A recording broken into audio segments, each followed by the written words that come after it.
Cricket பற்றின எல்லா அப்டேட்ஸும் தெரிஞ்சுக்கணும் நம்ம சேனலை சப்ஸ்கிரைப் பண்ணிக்கங்க. இந்தியாவிற்கு சுற்றுப்பயணம் மேற்கொண்டு ஆப்கானிஸ்தான் அணி 3 போட்டிகள் கொண்ட T20 தொடரில் விளையாட உள்ளது. இதற்கான ஆப்கானிஸ்தான் அணியை அறிவித்துள்ளது அந்நாட்டு கிரிக்கெட் வாரியம். குறிப்பாக முன்னணி வீரர்கள் முகமது நபி, முஜிப் போன்ற வீரர்களும் இப்பட்டியலில் இடம்பெற்றுள்ளனர். உலகக்கோப்பையில் சிறப்பாக செயல்பட்ட ரஹ்மானுல்லா குர்பாஸ் மற்றும் சத்ரான் போன்ற வீரர்களும் உள்ளடங்கியுள்ளனர். ரோஹித், கோலி, பும்ரா போன்ற சீனியர் வீரர்கள் இல்லாமல் உலகக்கோப்பைக்கு பிறகு நடைபெற்ற T20 போட்டிகளில் இந்தியா, ஆஸ்திரேலியா மற்றும் சவுத் ஆப்பிரிக்கா அணியை வீழ்த்தியுள்ளது. அது மட்டுமல்லாமல் இந்திய அணியின் சீனியர் வீரர்கள் இத்தொடருக்கு திரும்ப உள்ளதாக தகவல் வெளிவந்த நிலையில் அதற்கேற்றவாறு ஆப்கானிஸ்தான் கிரிக்கெட் வாரியம் வலிமையான அணியை வெளியிட்டுள்ளது.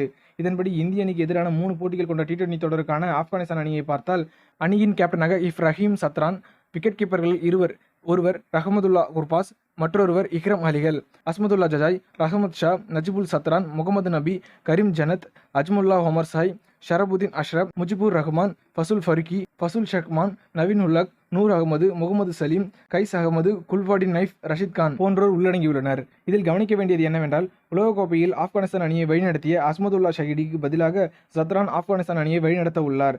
ஏற்கனவே ஐக்கிய எமிரேட்ஸ் அணிக்கு எதிராக சத்ரான் ஆப்கானிஸ்தான் அணியை வழிநடத்தி 2-1 என்ற கணக்கில் ஆப்கானிஸ்தான் அணிக்கு வெற்றியை பெற்று தந்தார். அது மட்டுமல்லாமல் ரஷித் கான் அறுவை சிகிச்சை முடித்துக்கொண்டு அணிக்கு திரும்பியுள்ளார். அணியில் இடம்பெற்றாலும் அவர் பிளேயிங் 11இல் பங்கேற்பது சந்தேகம்தான் என்று ஆப்கானிஸ்தான் கிரிக்கெட் வாரியம் தெரிவித்துள்ளது.